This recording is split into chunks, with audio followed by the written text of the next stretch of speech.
In the name of one God, Father, Son, and Holy Spirit. Amen. A woman filled out an enrollment form for an exercise class and handed it to the teacher as she went in the door. "Why did you decide to join this exercise program?" the teacher asked. The lady responded, "My doctor told me to do it. He gave me strict orders to do post-natal exercises. After thinking over, I've decided to obey him." "And when did your doctor give you these strict orders?" the teacher asked. And the woman replied kind of quietly, 12 years ago. Unlike the lady in her exercise class, the action reported in today's gospel did not reflect any delay on the part of Jesus and the disciples. As we heard last week, the murder of John the Baptist reminded Jesus and his followers that persecutions would be part and parcel of the mission that God had given them. The message was clear. Do not expect to take on the ruling authorities and not suffer the consequences of those actions. Jesus and the disciples knew this fact, and therefore, shortly after John's murder, Jesus sends the disciples out on their first missionary journeys. Today, they're back. And Mark tells us that they told Jesus all the things that happened to them and all the activities that they had done while they were going. And Mark doesn't bother to tell us that at all, so we don't know what they talked about.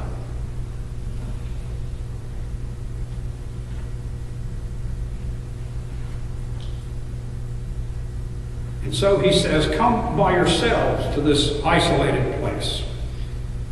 And as soon as they get there, all of a sudden things start getting kind of hectic again. And Jesus sees the vast crowds, and he has pity on them and has compassion for their condition.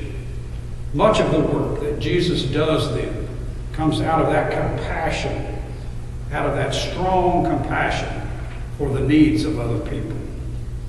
Compassion is really at the heart of the world's great religions, all of them.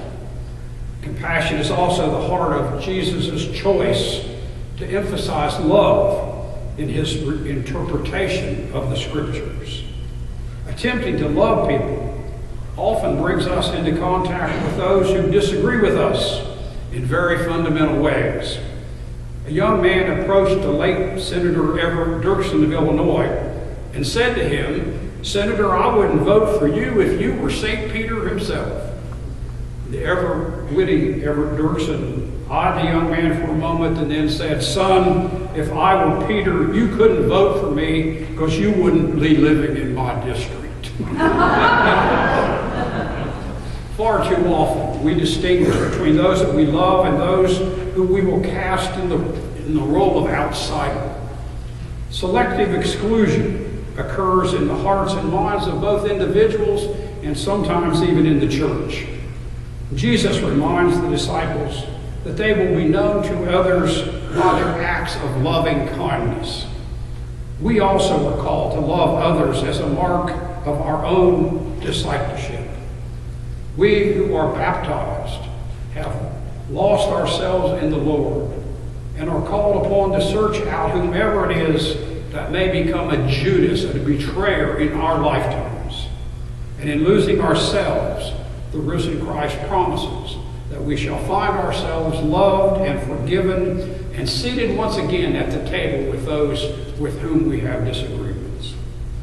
The kind of loving and forgiving that Jesus calls us to practice requires our concentration and our focus, because that's not a natural act for most of us.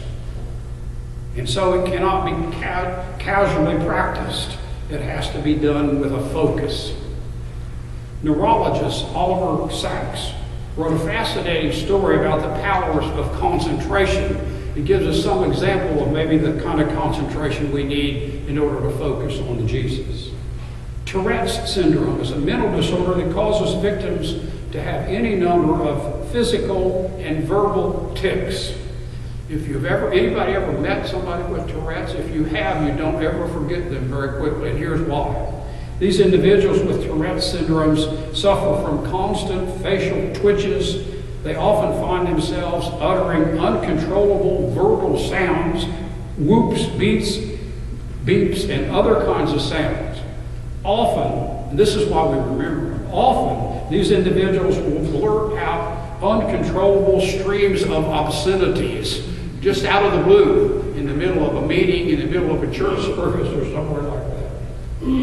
One of Dr. Sachs's patients who had Tourette's syndrome was given to deep lunging bows toward the ground and a bunch of verbal sounds that he would make from time to time and an obsessive compulsive readjusting of his glasses.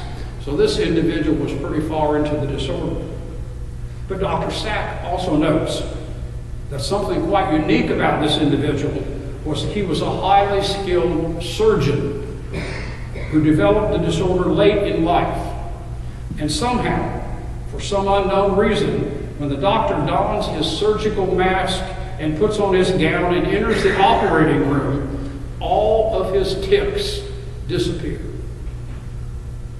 And for the duration of the surgery, his hand is solid, his work is clear, his focus is straight. And he loses himself in the role of the surgeon, and he does so totally.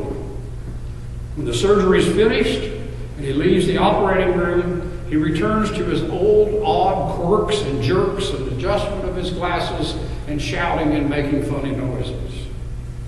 This doctor is an intriguing example of what it can mean to lose yourself in your role. There really can be great transformation in your life when you are focused on just one thing. If we're able to follow this great commandment of Jesus, to love one another, we need to be focused as well. This dedication goes against our all too human tendency to do what we want to do, to get even, to hold grudges, to exclude people, and to get rid of people in our lives that we don't like. In order to love truly one another, we need an infusion of the kind of love that does not arise naturally in this world. Remember the story of how the Pharisee lawyer came to Jesus and wanted to know what was the most important commandment in all the Jewish law. That was quite a task. There were over 600 of those laws. And Jesus responded very quickly to that because he thought it through. And the most important way that we can live is to love the Lord your God with all your heart and all your mind, and love your neighbor as yourself. That was his condensation of all the 600 laws. When you love your neighbor, you demonstrate the compassion for others, which is the heart of the message of Jesus. Following his path is not always easy and can lead us to some encounters with very difficult people, as this example demonstrates. Reverend Mario Briggs is a pastor in Texas, and he's written a book of reflections on his ministry, which includes a story about a man who came to him for help.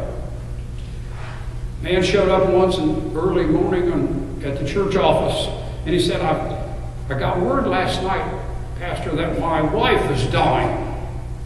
Any chance that you could help me get home? The early morning visitor twisted his old ball cap in his hands as he talked. Where is home? Asked Reverend Biggs. Near Little Rock, Arkansas, he said. We live out in the country, 18 miles from Little Rock. Must be about 400 miles from here. How did you get down to the Gulf Coast? Asked Reverend Biggs. I hitchhiked, he answered.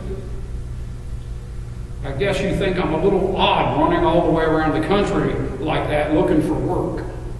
Up home I heard about the work here in Texas, but I've been here nearly 3 weeks and I can find nothing to do. I sat all day in the labor pool day after day and nothing came from it. By this time, Reverend Biggs says he was suspicious, as I think most of us would be at a story that's unfolding like this. And he says, I asked him if we could call the hospital and see how his wife is doing. And he told me that she wasn't in the hospital, that she was at home. And of course, they had no phone at home. My neighbors called me, he said. And I suggested that we call the neighbors. And he said, no, we can't do that. That wouldn't help because they live 4 miles away from us. And if they're home, they won't know anything new. And if they're not home, then they'll be over at the house, and there's no phone at the house, and you can't call them over there either. I just need to get home. So Reverend Biggs gave in, and he bought him a ticket that was leaving for Little Rock in about 27 or 28 minutes. He called a diner across the street in order to order some hamburgers and potato chips and coffee for the man to take with him on the bus ride. At the bus station, he says, I gave him some money to take with him. And the man said this, Reverend, I'll never forget you, and you'll never regret this. If you give me your name and address, I'll be sure to send your money back to you just as soon as I get back on my feet. I handed him my business card, and we shook hands. I'll be praying for you for a safe trip and good news about your wife, he said. He squeezed my hand again and said, Reverend, I'll never forget you. That was 5 years ago. I never received $1 or even a card of thanks. And then Reverend Biggs concludes, was his wife really sick? Or did he just need a ride home or some quick money?